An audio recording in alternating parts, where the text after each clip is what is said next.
안녕하세요 여러분, 인천 변호사입니다. 오늘은 아주 제가 특별한 분을 모셨습니다. 최강현 원장님 모셨습니다. 우!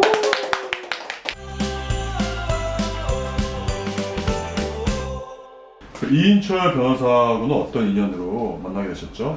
우리 이변하고는 개인적으로는 동생 관계입니다. 네, 친해요. 한 10년이 넘었죠, 이변하고. 네. 그때 알게 돼서 방송에서도 계속 만났고요.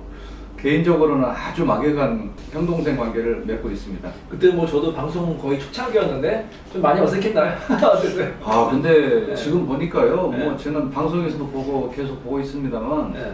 너무 방송을 잘하세요. 아유, 감사합니다. 네. 실질적으로 달변이잖아요. 네. 그리고 그 법률적인 해박함이 절대 밀리지 않고 아유. 역시 사법고시 출신 박수입니다. 네, 아유 감사합니다. 네. 또 질문 주시고요. 현재 법원의 가사조정위원이신데요. 이인철 변호사에 대한 주변의 어떤 평가나 평판은 어떤가요? 특별히 이 변호사님은 굉장히 평판이 좋습니다. 아. 보시는 바와 같이 친절해요. 의뢰인들도 그렇게 느낄 거예요. 저분한테 좀 의뢰를 하면 뭔가 좀 속 시원하고 잘 해결되지 않겠느냐 이런 느낌을 받는데 나쁘지 않는 것 같습니다. 본인이 워낙 겸손하신 분이다 보니까 네, 그래서 평판은 좋습니다. 우리 최 원장님은 지금 이제 그 법원에서 조정위원을 하고 계시거든요. 현재 하고 계시는데 주로 이제 이혼 쪽 많이 조정하시는 거죠? 그렇습니다. 네, 이혼 조정 많이 하셔서 제가 또 이혼 전문 변호사 아닙니까? 그래서 이제 조정을 어떻게 하면 잘 이제 할 수 있는지 이제 설명을 드리도록 하겠습니다. 자, 어떤 사연이 있다면서요? 네. 네. 오늘의 사례 소개해 보겠습니다. 네. 아내는 50대, 네. 남편은 60대 재력가 부부입니다. 네. 아내는 남편의 외도 폭행 등 부정한 행위와 부당한 대우로 인하여 이혼을 청구하였습니다. 남편은 이혼을 끝까지 거부하면서 자신의 잘못을 부인하고 있습니다. 네. 아내는 남편의 잘못을 입증하는 증거가 부족합니다. 네. 당사자 모두 판결까지 가는 것은 부담스러운 상황입니다. 네.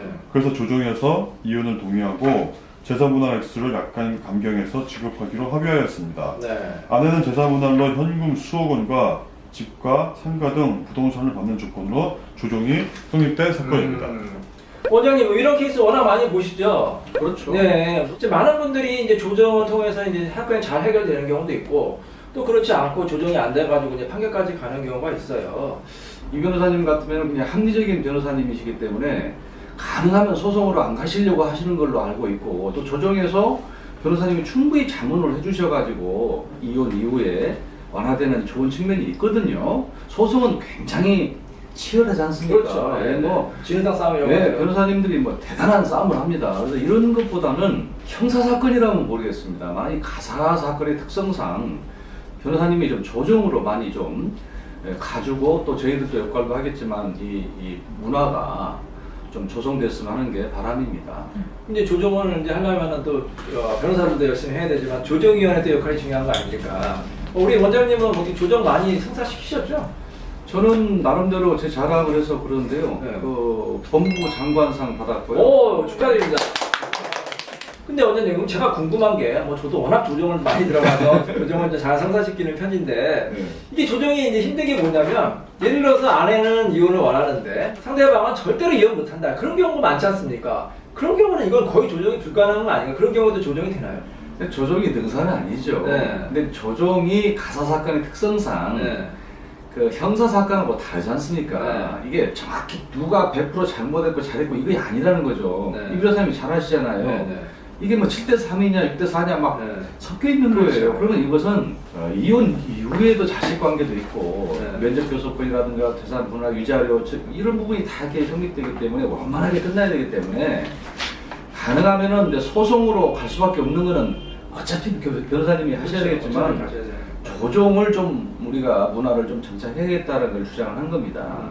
근데 저는 이렇게 하거든요. 정말로 이제 그 팽팽하게 의견들이 특히 제가 아까 말씀드렸듯이 한쪽은 이혼을 원하는데 다른 한쪽은 원하지 않은 경우에는 이거는 뭐 이혼이 돼야지 조정이 되는 거 아닙니까? 그래서 이렇게 권유를 해요. 이혼을 원하는 쪽은 이제 한 집에서 이제 같이 살기 불편하니까 이혼을 원하는 거 아닙니까? 그렇죠. 상대방은 또 근데 사회적인 체면이나 아니면 뭐 서류상이라도 나는 혼인관계 유지하고 싶다 그런 정신이 또 강하고요. 그렇죠. 그래서 요즘에 또 조론이 유행 아닙니까? 조론을 권해요. 그래서 조정을 통해서 별거를 유지하고 각자의 사생활을 보장하면서 재산 분할을 또 일부 달라.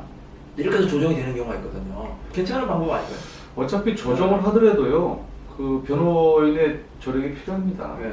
왜냐하면 전체적인 그 판단을 할 수 있는 네. 법률적인 부분을 서비스를 제공해주는 조정의 상태가 원활하거든요. 네. 그게 없으면 제가 그 역할을 어떻게 합니까? 네.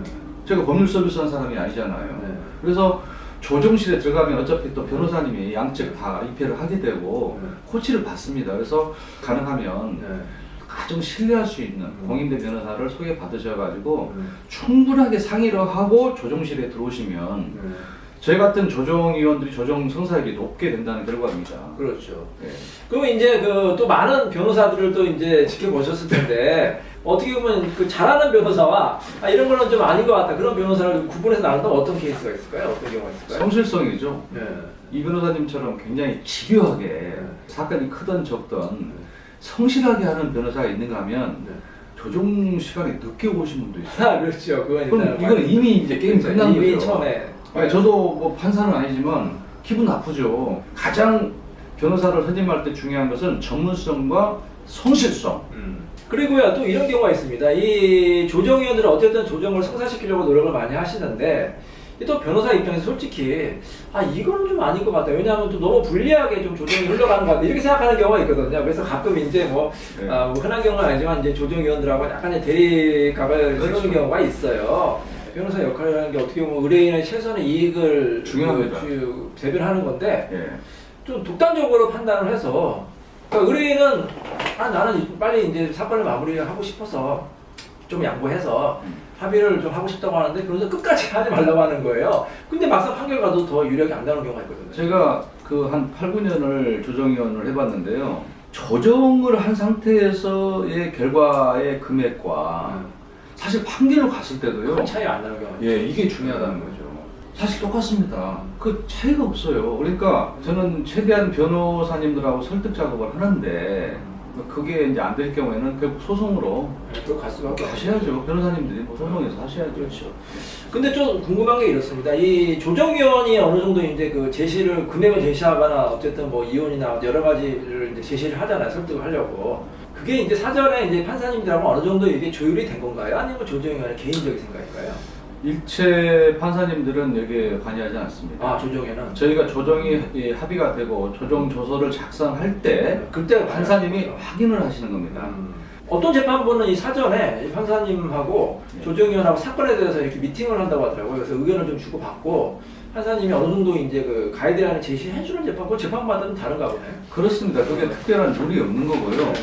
사전에 저희가 복사본을 제가 좀 재밌는 얘기를 좀 해드릴까요? 네. 저희 아파트에 법원에서 이따만한 봉투들이 너무 많이 날라오니까 그 관리하시는 경비 아저씨가 저희에 대해서 굉장히 이상한 사람을 봤대요. 우리 아파트에 좀 나쁜 사람이 있구나. 그 사실은 저희가 1주, 2주 전에 이 복사본의 소송 자료를 전부 받아봅니다. 많게는 이렇게 두꺼운 것도 있고요. 그래서 그거 기록을 보고 들어갑니다. 그렇죠. 그래서 하루에 3건을 한 적도 있는데 보통 2건 정도. 하나에 2개, 3개. 네, 많이 못 합니다. 그래서 기록을 보고 저희는 이미 알고 있는 거죠. 진짜 황당한 일이 경험한 게 있어요. 요즘에는 아무래도 아주 옛날에 이제 특이한 일인데 아내분이 가정폭력에 굉장히 시달려가지고 이제 이혼을 요구하신 거예요. 증거도 충분히 있고. 근데 남편은 이제 뭐 재산 분할해주기 싫어서 이제 이혼 안 해준다고 한 거예요. 아니 뭐 그 남편이 뭐 한두 번 그냥 뭐 때리는 거 가지고 그냥 참고 살지 뭘 이혼하려고 하느냐 그렇게 말씀하신 분들이 정말로 그러니까 사람이 하다 보니까 이제 기록을 뭐 꼼꼼히 안 보셨겠죠. 근데 뭐 솔직히 가끔 그런 경우가 발생할 수가 있을까요? 아까 제가 말씀드렸잖아요. 네. 변호사님도 제가 눈치로 알거든요. 네. 진짜 기록을 안 보고 오신 분이 있어요. 네, 그거 뭐 사랑하다 보니까 뭐 뭐 변호사님도 뭐 소송 많이 하실 때는 뭐 하루에 2-3번 네, 막 할수 수원지방법원 막 네. 다니시잖아요. 그러니까 소가가 적을 경우에는 진짜 안 보고 온 느낌이 있어요. 하여튼 저희는 미리 말씀드리면은 네. 이 모든 사건은 다 미팅을 해요. 저희가 그럼요. 대표, 그다음에 또 담당 변호사, 또 담당자, 또 그다음에 의뢰인하고 수시로 주고받고 예. 또 이게 또 중요한 것 같습니다. 먼저 조정할 때 저희는 미리 예행 연습을 합니다. 의뢰인하고 대단하시네요. 네, 이렇게 상대방이 주장할 것 같고 우리 주장은 이렇고 또 조정 초안까지 작성해가요. 이야. 네, 조정 초안을 이제 그 상대방하고 이제 판사님한테 드리고 이제 조정위원한테 드리면 판사님이 약간 놀라시죠. 아, 지금 굉장히 준비가 꼼꼼하네. 근데 상대방 변호사가 준비가 안 되는 경우가 있어요. 굉장히 무안해 하시더라고요. 저도 좀 미안하긴 해요. 상대방은 뭐 아무것도 안 가져왔는데. 굉장히 좋은 자세입니다. 네. 판사님이나 조정에 봤을 때는 네. 굉장히 좋게 보고 근데 준비 안 된 사람이 있어요. 모르고 있어요. 예. 그 이름을 모르시더라고요. 예. 헷갈려가지고. 아, 헷갈렸겠죠. 근데 늦게 오셨잖아요, 10분. 네, 그러니까 그러면- 다른 법원에 소송을 하고 오신 거예요. 그러니까 다음 거지 마. 자기 착각하신 네. 거죠. 근데 저희가 봤을 때는 불성실한 거죠. 그래도 너무 나무라지 마시고. 아유, 제가 변호사님을 제가 어떻게 네, 나무라니까. 왜냐하면은 변호사도 다 고충이 있습니다. 이 아, 사건들 그럼요. 겹치다 보면은 이게 또 앞에 사건이 늦게 끝나다 보면은 그렇죠. 예 그런 경우 있으니까 많이 좀 너그럽게 인정을 해주시고요. 실은 예. 비밀이 하나 있는데요. 네네. 사실 저도 막히면은 이 변호사님께 사실 법률 자문을 많이 받습니다. 아, 제가 전화를 많이 해가지고 친절하게 저한테 안내를 해준 적이 있어요. 요즘 전화 안 하시던데 요즘 많이 하시나 봐요. 저도 옛날에 요즘- 많이 하시던데. 네, 그건 이제 알려줘요. 근데 네. 굉장히 명쾌합니다. 네. 이 변호사님은 말이 필요 없어요. 정확하게 간단하게 많이 제가 조정하는 과정에서 법률 자문을 이인철 변호사를 통해서 제가 받았다는 사실도 공개하겠습니다. 아이고 감사합니다. 네, 앞으로도 많이 연락 주시고요. 자, 하여튼 여러분 이 조정 이제 잘하는 방법에 대해서 좀 도움이 되셨나요? 그럼 또 다음 시간에 우리 또 원장님한테 더 재미있고 유익한 말씀 듣도록 하겠습니다. 여러분 안녕히 계세요. 감사합니다.